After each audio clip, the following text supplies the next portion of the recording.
돈은 금을 보관하고 바꿔주는 차용증 형태에서 시작되었지만 가장 많은 금을 보유하고 있는 미국은 1971년 폭탄 선언을 합니다. 달러를 가져와도 더 이상 금으로 바꿔주지 않겠다고 선언한 것인데요.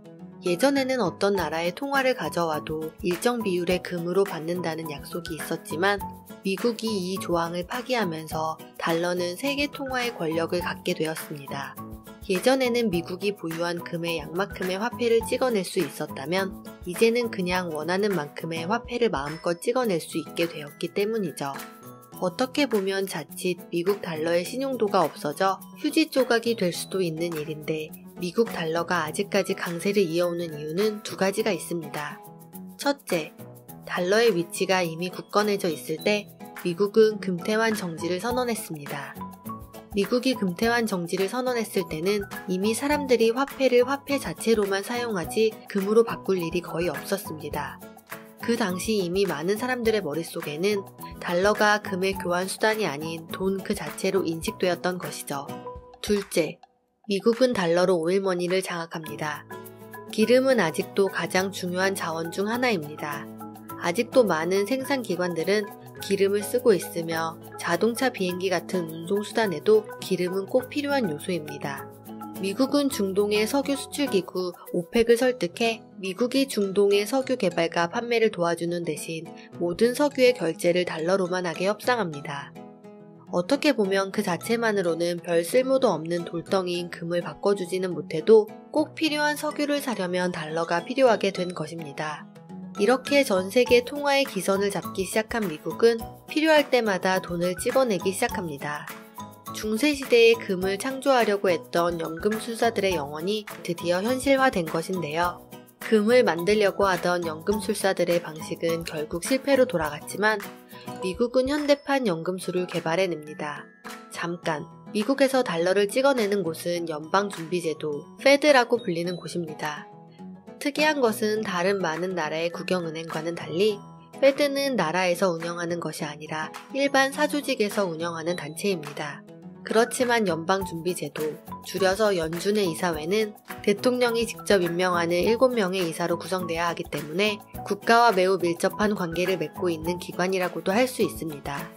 이제 미국은 위기가 생길 때마다 달러를 더 많이 찍어내게 되었습니다. 가장 가까운 예는 바로 2008년 미국이 경제 위기를 겪었을 때 나타납니다. 서브프라임 사태가 터지면서 미국 경제는 걷잡을 수 없는 상황으로 치닫습니다.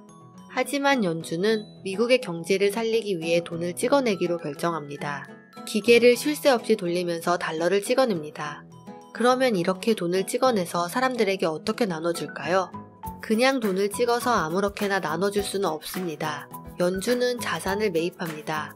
쉽게 말해 연준은 찍은 돈으로 미국 정부의 채권과 미국 은행의 채권을 사들입니다.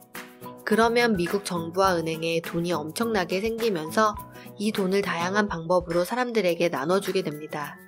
다양한 공공시설의 건축이나 도로 재정비를 하거나 사업가에게 싼 금리로 대출을 해주는 등 다양한 사람들이 새로운 일을 할 수 있도록 환경을 만들어줍니다. 이런 과정을 우리는 양적 완화라고 합니다. 실제로 서브프라임 사태 이후 미국이 이렇게 양적 완화를 통해 푼 돈은 4천조에 가깝습니다. 작년 대한민국 정부 1년 예산이 400억 원이었으니 얼마나 많은 돈을 풀었는지 아시겠죠? 이렇게 돈을 많이 풀게 되면 두 가지 효과를 가져옵니다.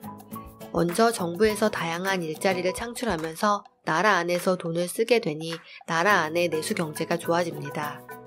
둘째로는 돈을 많이 풀게 되면 달러는 이전보다 훨씬 더 쉽게 볼 수 있게 됩니다. 이렇게 달러는 희귀성이 떨어지기 때문에 가치가 떨어집니다. 달러의 환율이 싸지면 사람들은 미국 시장의 물건을 더 많이 구입하게 됩니다. 예를 들어 100달러짜리 옷을 달러가 비쌀 때는 15만원에 구매해야 했지만 달러가 싸지면 10만원이면 구입할 수 있게 되기 때문이죠. 그렇기 때문에 수출 경제 또한 좋아집니다. 기축통화인 달러를 가지고 있는 미국이 이렇게 돈을 풀자 뒤이어 다른 기축통화를 가지고 있는 나라들도 똑같이 양적 완화 정책을 시작합니다. 유로를 쓰고 있는 유럽연합이 그랬고 아베노믹스로 지칭되는 일본이 그랬습니다. 하지만 이렇게 양적 완화를 하려면 그 통화의 가치가 전 세계 어디서나 통용되어야 합니다.